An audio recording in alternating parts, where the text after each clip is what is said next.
할렐루야, 대단히 감사합니다. 오늘 주신 하나님의 말씀은 창세기 24장 1절부터 27절 그리고 54절에서 58절 이 말씀이 되겠습니다. 창세기 24장 1절부터 27절까지 제가 한 절 여러분이 다음 절 교독하는 방식으로 읽겠습니다. 아브라함이 나이 많아 늙었고 여호와께서 그에게 범사의 복을 주셨더라.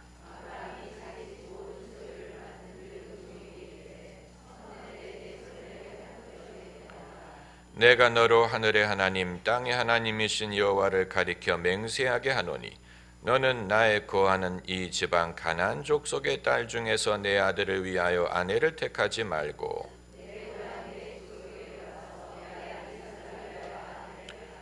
종이 가로되 여자가 나를 쫓아 이 땅으로 오고자 아니하거든 내가 주인의 아들을 주인의 나오신 땅으로 인도하여 돌아가리이까.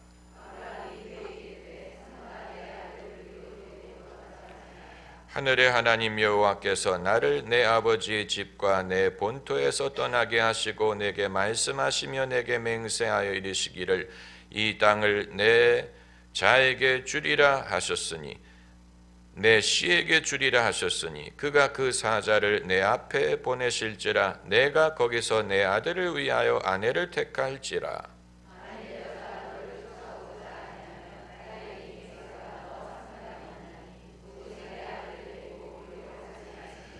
종이 이에 주인 아브라함의 환도뼈 아래 손을 넣고 이 일에 대하여 그에게 맹세하였더라.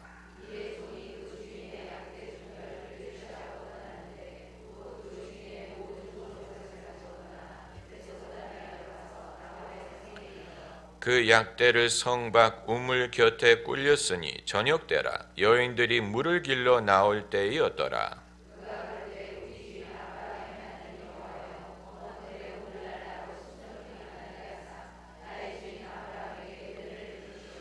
성중 사람의 딸들이 물길로 나오겠사오니 내가 우물 곁에 섰다가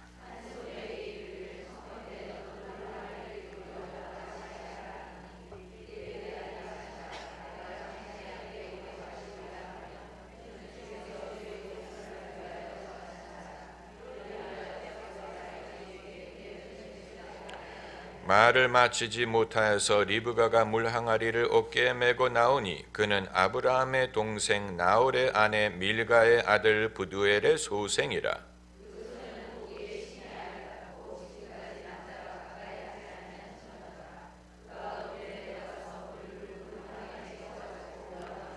종이 마주 달려가서 가로되 청컨대 내 물 항아리의 물을 내게 조금 마시우라.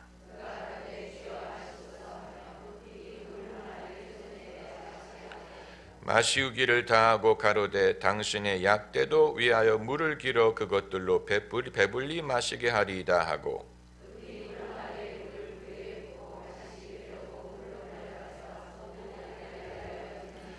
그 사람이 그를 묵묵히 주목하며 여호와께서 과연 평탄한 길을 주신 여부를 알고자 하더니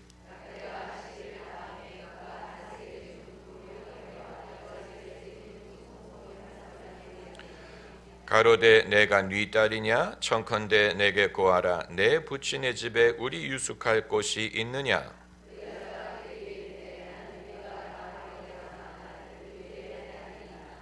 또 가로되 우리에게 집과 보리가 족하며 유숙할 곳도 있나이다. 가로되 나의 주인 아브라함의 하나님 여호와를 찬송하나이다. 나의 주인에게 주의 인자와 성실을 끊이지 아니하셨사오며 여호와께서 길에서 나를 인도하사 내 주인의 동생 집에 이르게 하셨나이다 하리라. 아니요. 54절에서 58절까지 58절까지 우리 함께 읽겠습니다. 이에 그들 곧 종과 종자들이 먹고 마시고 유숙하고 아침에 일어나서 그가 가로되 나를 보내어 내 주인에게로 돌아가게 하소서. 리브가의 오라비와 그 어미가 가로되 소녀로 며칠을 적어도 열흘을 우리와 함께 있게 하라. 그 후에 그가 갈 것이니라. 그 사람이 그들에게 이르되 나를 만류치 마소서. 여호와께서 내게 형통한 길을 주셨으니 나를 보내어 내 주인에게로 돌아가게 하소서. 그들이 가로되 우리가 소녀를 불러 그에게 물으리라 하고 리브가를 불러 그에게 이르되 내가 이 사람과 함께 가려느냐? 그가 대답하되 가겠나이다. 아멘. 지난 수요일부터 구약 통독 시리즈에서 팔자를 바꾼 사람 시리즈로 건너탔습니다. 팔자라는 말이 그렇게 썩 좋은 말은 아니지만 그렇다고 대체할 말이 있는 것도 아닙니다. 어떻게 보면 사람이 예수 그리스도를 믿고 그에게 일어나는 변화를 팔자라는 말처럼 적나라하게 표현할 수 없을 것입니다. 만일 예수님을 믿은 후에 팔자를 바꿨다라고 말할 만큼의 변화를 경험하지 못했다면 그 사람은 하나님의 자녀로서의 혜택을 충만히 누리지 못한 것입니다. 다만 팔자를 바꾸었다는 말이 반드시 부자가 됐다거나 출세를 했다는 식으로 이해를 하면 안 됩니다. 스데반은 예수 그리스도를 믿고 팔자가 바뀐 결과로 어떻게 됐습니까? 최초의 순교자가 됐습니다. 세상의 안목에서 보면 그건 팔자가 사나운 것이지만 믿음의 관점에서 보면 그보다도 더 큰 영광은 없는 것입니다. 왜냐하면 최초의 기독교인 순교자가 되었기 때문에 사람이 예수 믿고 팔자가 바뀌는 것을 반드시 그런 식으로 어떤 죽음이라든가 그런 암울한 것으로만 이해할 수 없습니다. 그 대표적인 예가 막달라 마리아의 정체에 대해서 많은 사람들이 오해하고 있습니다. 사람들이 드라마를 선호하는 그런 것이 막달라 마리아가 예수님께 이 눈물로 발을 씻고 옥합을 깨뜨려 향유를 부었던 죄인 출신의 그 여자와 동일 인물이다라고 생각하는 사람들이 많이 있는데 그건 성경을 잘못 읽는 것입니다. 이것은 두세 명의 별개의 인물을 동일시하는 것입니다. 성경이 말하는 막달라 마리아의 유일한 과거는 7 귀신이 들렸었는데 예수님이 그 7 귀신을 쫓아내 주셨다는 구절입니다. 어떤 이들은 7 귀신이 뜻하는 것은 7가지 중죄다. 카디널 신, 카톨릭에서 말하는 7개의 중죄를 뜻하는 것이다. 그러므로 막달라 마리아는 죄가 많은 여인이었다. 이런 식으로 주장하는 사람들이 있는데 신약 성경에서 귀신 들림은 그 사람의 도덕성을 반영하는 것이 아니에요. 그 사람의 도덕성과 상관이 없이 귀신이 그 사람을 괴롭히는 경우가 많습니다. 그런 식으로 생각하면 귀신 들린 아들을 데리고 온 아버지가 그 아들이 어떤 도덕적인 문제가 있어서 귀신이 들렸다는 말입니까?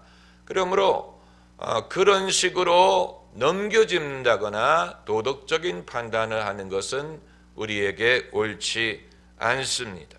아무튼 이 막달라 마리아가 귀신이 들렸다는 것은 그건 본인에게도 괴롭고 그리고 사람들에게 기피 대상의 인물, 팔자가 사나운 여인이었는데 예수님이 그 귀신을 쫓아낸 다음에 막달라 마리아가 팔자가 바뀌었어요.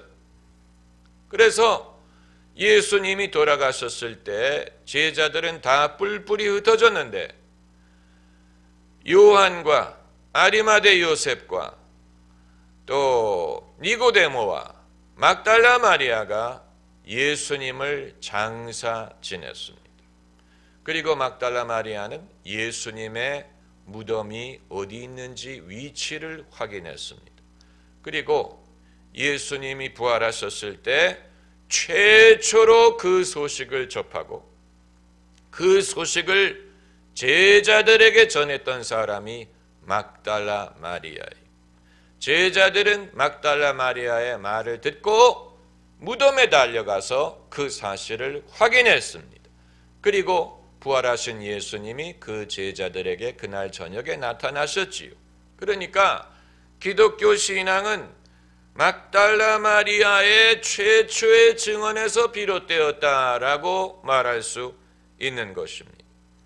대단한 변화예요. 여러분, 인간의 삶은 괴롭고 고독하고 위험이 많고 시련이 많습니다. 모든 사람이 그 사실을 알고 있습니다. 그래서 그것을 바로잡기 위하여 무한한 노력을 기울이지 않습니까? 안정되고 평안한 삶을 만들기 위하여 사람들이 무한한 노력을 기울이는데 그 노력의 일환이 교육을 잘 받으면 신분이 보장될 것이다. 교육에 올인하는 이유가 그것이고, 또 하나는 돈. 아무리 교육을 잘 받아도 그게 돈이 되지 않으면 요즘에는 인정하려고 하지 않습니다. 돈이 많으면 신분이 올라가고 인생이 보장될 수 있지 않을까. 그런데 오늘날 우리 사회에서 말하는 신분 상승이라는 것은 그냥 지위가 올라가는 것만을 말하는 것 같지 않고 삶의 질, 또 존경, 사람들의 안목, 자신의 만족, 이런 모든 것을 포함하는 것처럼 보입니다. 여러분, 시대와 장소에 따라서 팔자를 바꾼다는 것은 많은 차이가 있습니다. 오늘 본문에 나오는 리브가의 시대는 고대 시대에 지금으로부터 적어도 5,000년, 정확한 연대는 모르지만 아무튼 역사가 기록되기 시작한 그 시점에 일어난 일이니까 이보다 더 오래전일 수가 없지요. 그 당시에는 여자가 자신의 운명을 바꾸는 길은 좋은 집에 시집 가는 일이었어요. 그렇기 때문에 리브가의 일생의 가장 큰 사건은 이삭에게 시집 가는 것이었습니다. 그러나 아무도 그런 식으로, 지금 이 시대에 아무도 그런 식으로 생각을 하려고 하지 않고, 만일 누가 그런 식으로 팔자를 바꾸려면 좋은 데 시집 가면 된다, 이런 식으로 말을 하는 사람은 여성을 차별하는 것입니다. 그렇기 때문에 오늘날은 아무도 그런 식으로 생각하지도 않고, 부모든 젊은 여성이든 그런 식으로 생각하려고 하지 않습니다. 그런데 그럼에도 불구하고 아직도 여성이 자기의 짝을 만나는 일에 있어서, 시집을 가는 일에 있어서, 자신의 미래를 결정하는 일에 있어서 여성이 자기 주도적으로 선택할 수 있는 것은 별로 없고, 누구에게 선택을 받아야 된다라고는 생각이 지배적일 것입니다.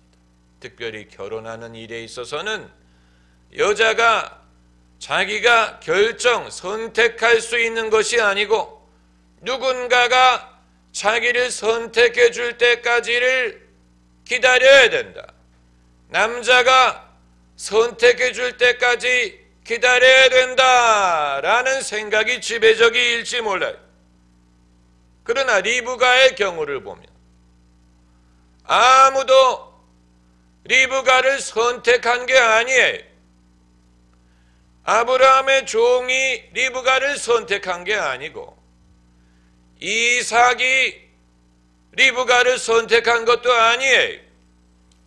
선택한 사람이 있다면 리브가가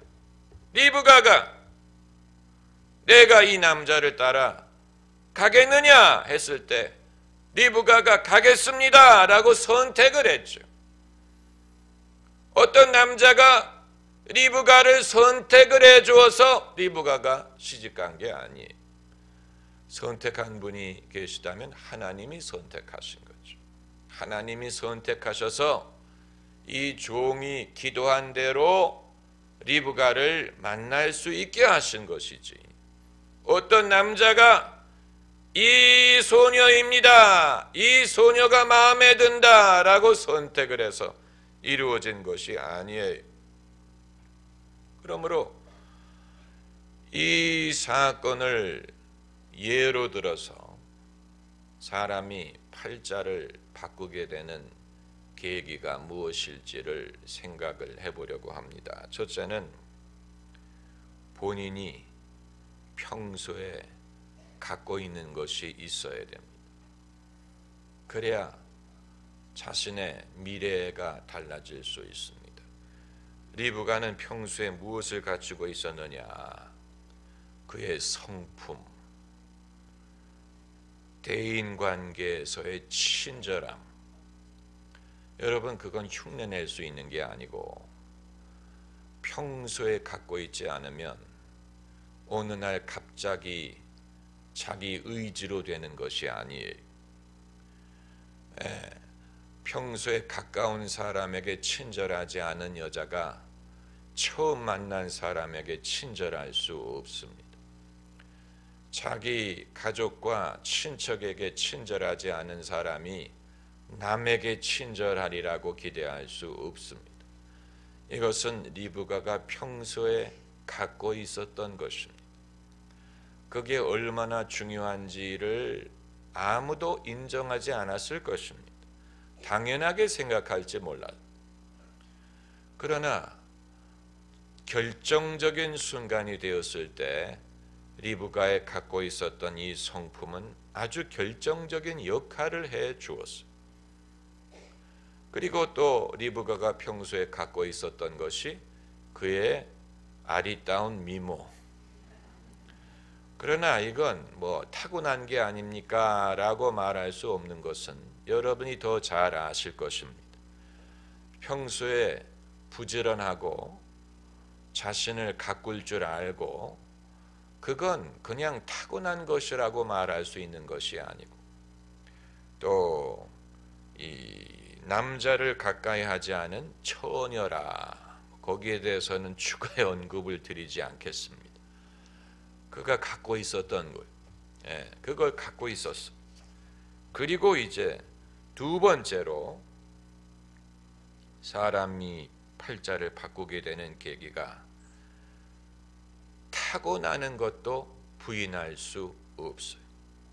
리브가가 그냥 친절한 소녀였기 때문에 이삭의 배필이 될 수 있었던 것이 아니고, 아브라함이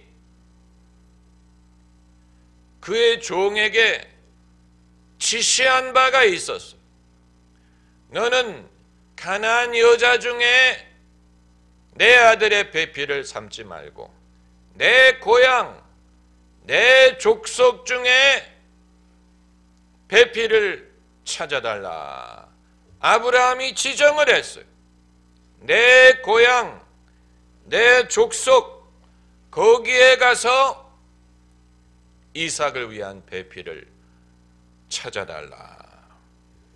그 말을 따라 아브라함의 종이 하란으로 가게 된 것이죠.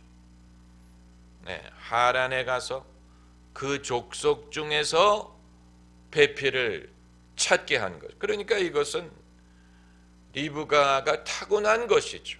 그 족속으로 출신으로 타고났기 때문에 그 기회가 주어진 것인데, 아마 어떤 분들은 이건 불공평하지 않습니까? 타고나는 조건이 있어야 된다면 팔자를 바꾸는 것은 아무나 할 수 있는 것이 아니라는 뜻이 아닙니까? 그러나 여러분, 그렇게 생각하는 것은 지극히 개인주의적인 생각이기 때문에 오늘날 우리는 지극히 개인주의적으로 생각하려고 합니다. 한 사람, 그 사람 개인만을 구별해서 그 사람이 갖고 있는 조건, 이런 것만을 생각하려고 하는데 성경은 사람을 그렇게 보지 않았어요. 성경에서는 한 개인의 삶만을 고려하지 않고 3, 4대를 같이 보았습니다. 여러분, 그 사실을 아십니까? 그 부모가 누구였는지, 어느 지파 소속이었는지, 누구의 아들인지, 누구의 딸인지를 반드시 언급했어요. 그걸 무시하고 개인만을 보려고 하지 않았습니다. 그렇기 때문에 예수님이 요한과 야고보를 제자로 부르셨지만 성경은 그들을 뭐라고 불렀습니까? 세베대의 아들이라고 불렀어요. 누구의 자식인지를 언급했습니다. 예수님은 베드로를 당신의 제자로 부르셨지만 베드로를 부를 때 뭐라고 부르셨어요? 요한의 아들 시몬아, 누구의 아들인지를 언급하셨어요. 예수님은 유다를 제자로 부르셨는데 유다에 꼭 따라다니는 것이 무엇입니까? 출신, 가롯 유다. 가롯이란 말은 어느 지역 출신이냐를 말한 것입니다. 이처럼 자기의 운명을 바꾸려는 노력은 한 개인의 노력에서 시작하는 것이 아니고 거기서 시작해서 끝나는 게 아니고 가문의 차원에서 시작되는 것입니다. 가문의 차원에서 운명을 바꾸려는 노력은 가문의 차원에서 시작해서 지속되는 것입니다. 미국이나 캐나다의 이민 간 한인들이 당대의 어떤 목적을 이루려고 합니까? 그럴 수 없습니다.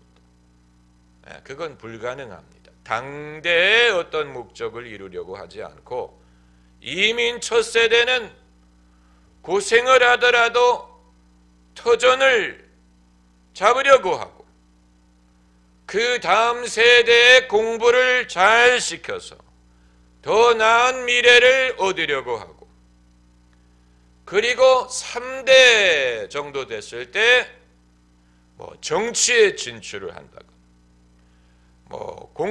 높은 공직을 얻으려고 한다거나 그렇게 하지 않습니까? 그러니까 가문의 차원의 노력이 있는 것입니다. 그건 여러분 새삼스러운 일이 아니에요. 당대의 모든 것을 얻을 수 없습니다. 영화 대부 1편을 보면 말론 브란도가 자기 아들 알파치노, 아들의 이름이 마이클이죠. 마이클 콜리온. 자기 아들과 단둘이 앉아서 이 심도 있는 대화를 하는 장면이 나옵니다. 그 아버지는 본인은 마피아 대부가 되었지만 아들이 셋이 있는데 첫째 아들 써니는 자기 뒤를 이어서 마피아 돈이 됐고, 돈이란 말은 보스란 말. 둘째 아들 프레도는 약간 좀 부족한 데가 많아서 사실 이것도 저것도 하기가 어려운 애고, 셋째 막내인 마이클이 똑똑했어요. 그래서 다스머스 대학을 갔어요. 그래서 그 아버지는 자기는 마피아로 살지만 자기 막내 아들만큼은 정당한 직업을 통해서 성공하기를 바랬어요. 그러나 자기 뜻대로 일이 되지가 않았죠. 그래서 자신은 이 암살 시도로 목숨은 건졌지만 몸이 약해지고, 그래서 부득이 그 큰아들 써니가 아버지 대신에 그 패밀리의 지도자가 됐는데, 써니가 성미가 급해서 그 성미를 절제할 줄을 몰라서 결국은 함정에 빠져 죽습니다. 그래서 이제 부득이 막내 아들 마이클이 자기 뒤를 이어 이 패밀리의 갓파더가 될 수밖에 없는 상황이 된 거예요. 그래서 그 아버지가 마이클과 대화하면서 I never wanted this for you. 나는 너에게 이것을 바라지 않았다. 나는 너 시대가 되면 콜리온의 상원의원님이라, 콜리온의 주지사님 이렇게 되기를 바랬다. 이렇게 말하는 장면이 있습니다. 마이클이 그 말을 듣고 We will get there. 우리도 그럴 때가 올 것입니다. 이렇게 위로를 하는데, 여러분, 지혜로운 아버지와 지혜로운 자식이 필요한 이유가 여기에 있습니다. 어느 누구도 당대의 모든 것을 다 이룰 수 없어. 다윗이 그렇게 위대한 임금이었지만 당대의 예루살렘 성전을 지을 수 없었던 것과 마찬가지, 사도 바울이 그렇게 위대한 사도였지만 스페인까지 가지 못했던 것과 마찬가지, 모세가 그렇게 위대한 지도자였지만 가나안 땅에 들어갈 수 없었던 것과 마찬가지, 하나님이 하시는 일이든 사람이 꿈꾸는 일은 당대에 다 이룰 수 있는 것이 아니에요. 대를 이어서 해야 될 일이 있습니다. 그렇기 때문에 어느 가문이고 누구의 아들 딸이냐를 따지는 것이 사람을 차별하는 것이라고 볼 수 있는 것이 아니고, 그 가문이 가문의 차원에서 대대손손 무엇을 추구하고 어떻게 살았느냐를 말하는 것이고, 그것이 그 개인을 이해하고 판단하는 데 더 신뢰할 수 있는 기준이 되는 것입니다. 예. 만일 나는 불행하게도 그런 부모님을 만나지 못했는데 어떻게 해야 됩니까? 여러분의 세대부터 시작하면 되는, 신앙이든 뭐든 다 마찬가지. 나는 어떤 사람은 3대째 4대째 신앙의 인물이고 고조 할아버지가 교회를 지으셨고 그런 집안에서 태어난 사람도 있는데 나는 당대 예수님을 믿었으니 어떻게 하면 좋습니까? 여러분의 자녀와 후손들을 신실하게 신앙 안에서 키우면 됩니다. 할렐루야. 여러분, 이전 일은 지나갔으니 잊어버리고 그리스도 예수 안에 있는 자는 새로운 피조물이라. 이전 일은 지나갔으니 다 새롭게 되었다고 했습니다. 그리고 이제 세 번째로 이 중요한 것이 하나님의 선택.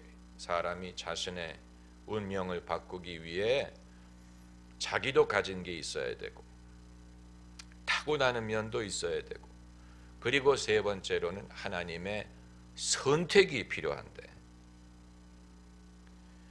그 선택의 증거가 그 아브라함의 종이 기도한 대로 됐습니다. 기도한 대로. 이 24장 12절을 보면 그가 가로되 우리 주인 아브라함의 하나님 여호와여, 원컨대 오늘날 나로 순적히 만나게 하사 나의 주인 아브라함에게 은혜를 베푸시옵소서. 성중 사람의 딸들이 물길로 나오겠사오니 내가 우물 곁에 섰다가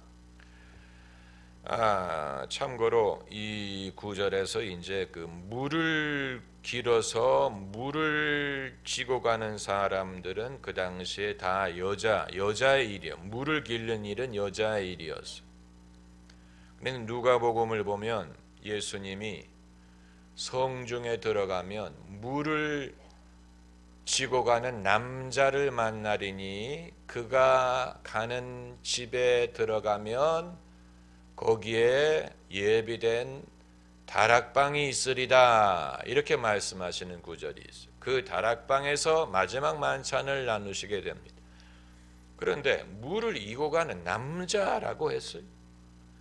그 당시에 물을 길고 이고 가는 것은 여자의 일이었는데, 여기에서 미국의 어떤 부흥사는 그 물을 이고 가는 남자가 상징하는 것이 성령이다, 이렇게 말을 한 적이 있습니다.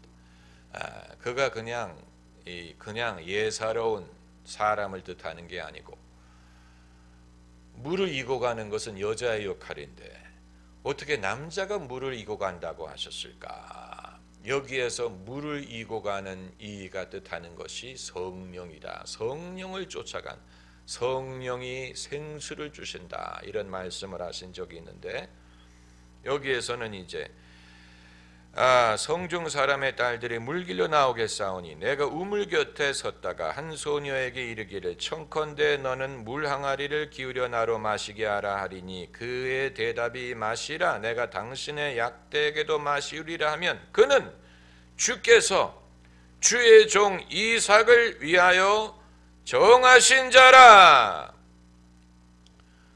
정하신 자라. 주님이 정했다는 얘기예요. 주님이 선택한 사람이라는 얘기예요. 주님의 선택이 필요하다는 얘기예요. 그런데 주님이 어떤 방식으로, 어떤 기준으로 선택을 하시느냐면,